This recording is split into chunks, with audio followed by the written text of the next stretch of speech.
Muy buenas, familia. Disculpar que esté comiendo, pero sabéis que tengo una vida un poco ajetreada. Entre los vídeos de YouTube, levantarme temprano para ir a entrenar, venir, preparar de comer, ir a trabajar. Bueno, una vida normal, vaya, más o menos. Así que nada, este vídeo es solamente para que no quede en el olvido el tema del Barça Gate. Entonces, he hecho un recopilatorio de todo lo que ha sucedido hasta ahora y vamos a hacer un vídeo. Espero que os guste y recordarlo, que no quede en el olvido, que esto ha pasado, ¿de acuerdo? Así que nada, voy a seguir comiendo si no os importa y nos vemos en el siguiente. Un abrazo.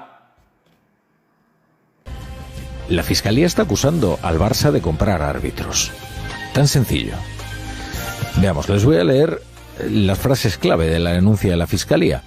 El acuerdo del Barça con Enríquez Negreira se basaría en que, en su calidad de vicepresidente del Comité Técnico de Árbitros, abro comillas, a cambio de dinero realizase actuaciones tendentes a favorecer al Barcelona en la toma de decisiones de los árbitros en los partidos que disputase el club y así en los resultados de las competiciones.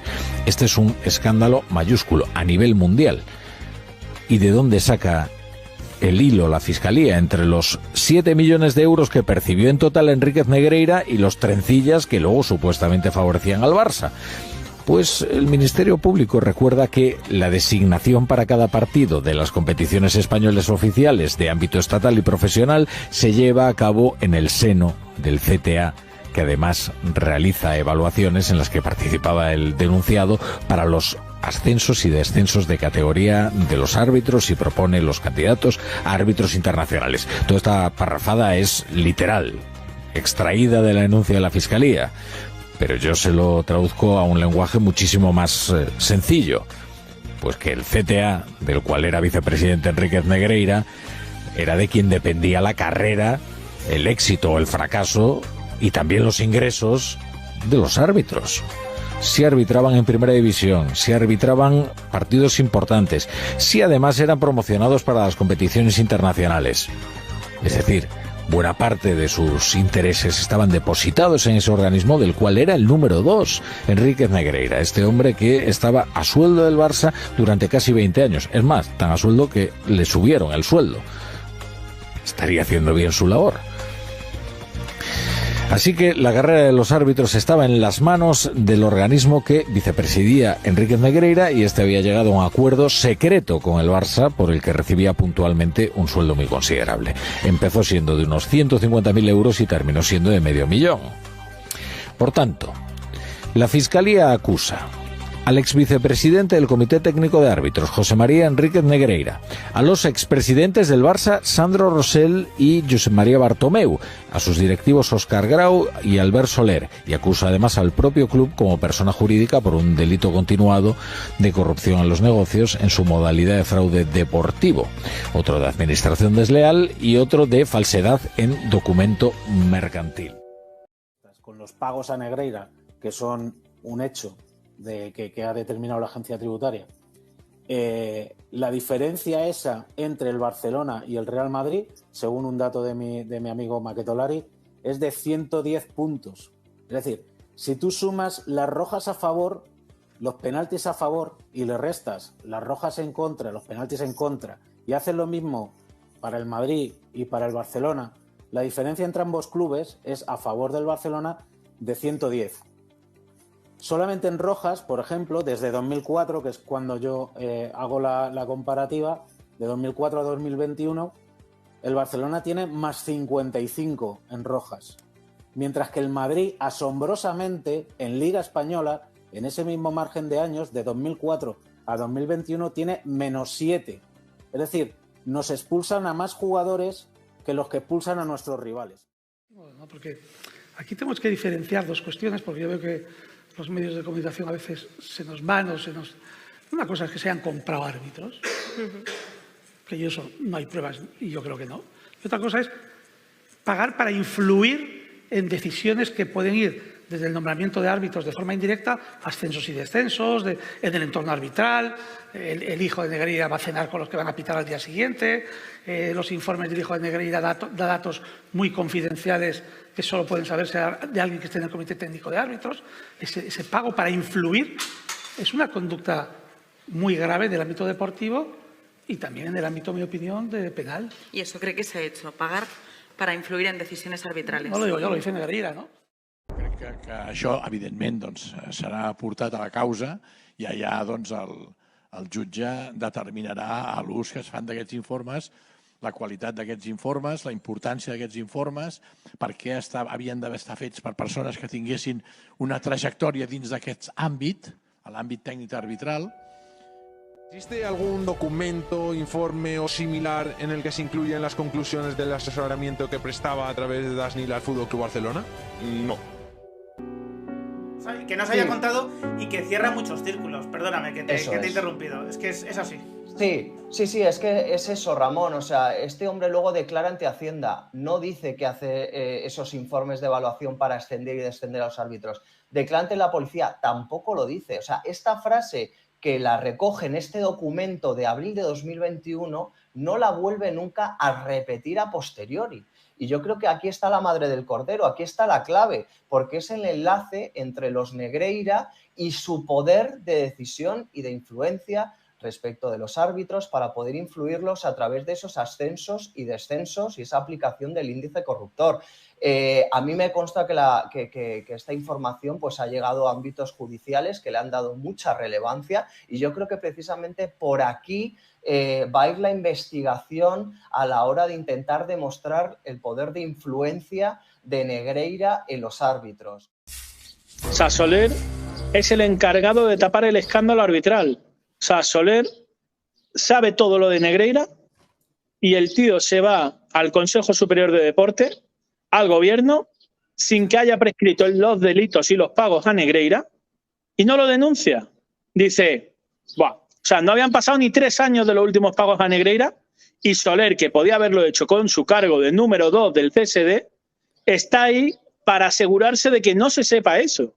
Y luego la prevaricación todavía es más grande cuando ves que la ley nueva del deporte cambia todos los delitos, todas las penas. O sea, los delitos graves los incrementa, los delitos leves los incrementa y los muy graves, que es el caso del Barça, es la única condena que no incrementa. Dice, vaya, qué casualidad. Porque si hubiera hecho eso, al Barça se le podría haber investigado también por la vía deportiva. O sea, este tío se ha encargado de que la vía deportiva no tenga ningún recorrido y todo solo caiga en la justicia ordinaria. Llamarte rata, yo creo que es aumentar un poco la calidad de lo que eres, porque yo creo que no llegas ni a hámster, ni a ratoncillo pequeño. Eres un personajillo que posiblemente no ha alcanzado sus metas deportivas y con esto estás dando muestras de por qué. Tú, el que lo has hecho, eres, pues nada, la cosa más insignificante que posiblemente haya pasado por el arbitraje español. Pídele a Dios que no te coja, ¿vale?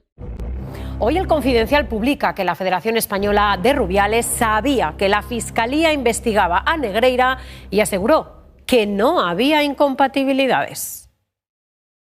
Estoy convencido, plenamente convencido de la honestidad del colectivo arbitral. Estoy convencido que esto no traspasó ni llegó, porque entre otras cosas, este señor tenía las competencias que tenía.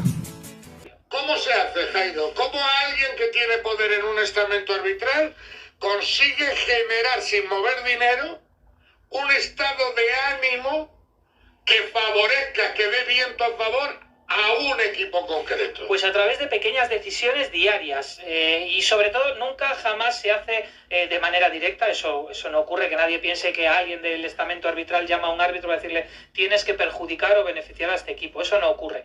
Lo que sí ocurre son pequeñas situaciones que dan a entender al árbitro que determinados errores contra algunos equipos o personas tienen un coste mayor que para otros. ¿De qué manera? Bueno, yo me equivoco a favor de... O sea, que lo primero que se crea es un estado de ánimo en el que se note que confundirte con uno tiene más consecuencias que confundirte con otros. Exactamente. ¿Y cómo se detecta esto? Pues lógicamente al árbitro no le llaman para decirme, te has equivocado para decirle, te has equivocado en esto y perjudicado a este y te voy a castigar. ¿Cómo ocurre? Los árbitros sabemos, todos los árbitros sabemos que los presidentes de los clubes llaman al presidente o al director arbitral después de un partido polémico. Eso ocurre siempre, en el 100% de los casos. ¿Y qué conclusiones sacas? Pues que llega la designación siguiente y ves que tú no estás en la lista. Llega la siguiente semana y dices, uy, pues tampoco aparezco en la lista. Y a la siguiente tampoco, ¿no? El árbitro lo percibe porque de repente deja de aparecer en designaciones arbitrales durante X tiempo, dependiendo del error o dependiendo de la situación.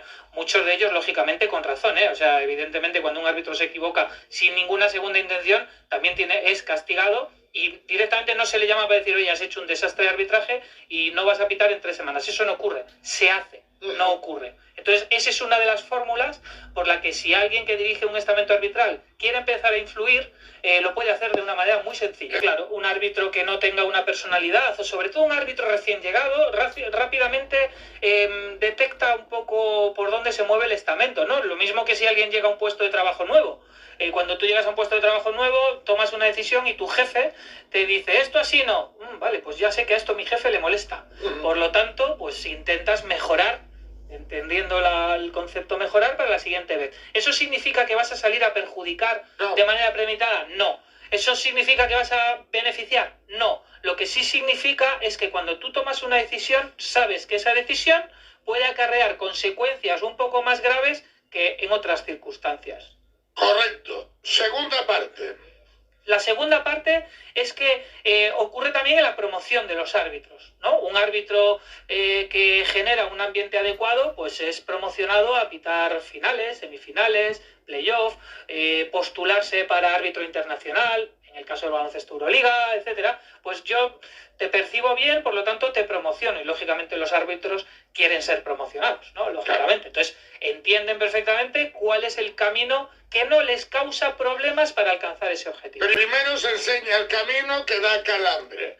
Después, evidentemente, si tú en ese camino que da calambre no te metes, vas recibiendo tus pequeños premios, pues hoy pitas este partido que es mejor, el año que viene te propongo para internacional, porque estoy contento contigo. Exactamente, esa es la segunda pata. Y luego hay otra pata que para mí también es muy importante. Estas situaciones no se dan con los primeros espadas de las competiciones. Eso me lo has explicado esta mañana y está muy bien tirado. Y en el caso del Barça, entre tú y yo, me cuadra de cojones. Claro, es que un árbitro, un primera espada del arbitraje de fútbol, de baloncesto, cualquier deporte, tiene el arraigo, la personalidad y sobre todo el respeto de todo el deporte. Ya se lo ha ganado. Exactamente, como para no sucumbir a esa presión, entre comillas, ¿no? Yo que soy el número 1 del arbitraje, no necesito que tú me des premios, nada, porque lo soy. Yo soy árbitro Champions, ya me he ganado mi prestigio,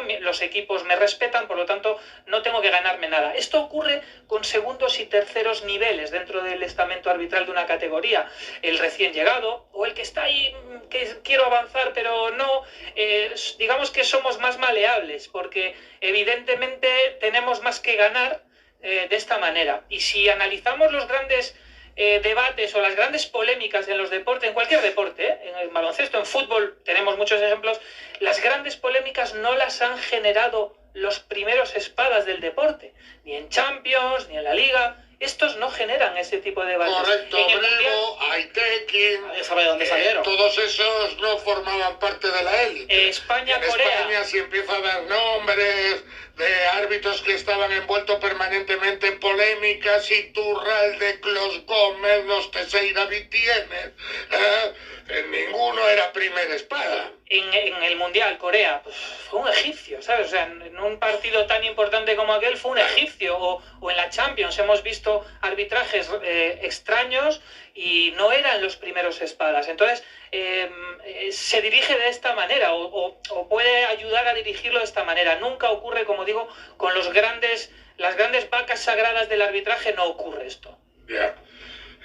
Para ti no es difícil, para ti lo que nos han descubierto es absolutamente entendible. Perfectamente, incluso. Sí, perfectamente, y sobre porque todo... tú entiendes por qué pagaba el Barça más de 8 millones de euros, porque has estado en un organismo y tienes claro lo que buscaba el Barça. Efectivamente, el Barça buscaba ese viento a favor del que hemos visto de alguna manera, y eso se puede conseguir simplemente con estos pequeños detalles. Y... Bueno, familia, pues lo dicho, que no quede en el olvido, ¿de acuerdo?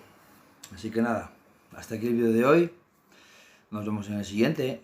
Un abrazo.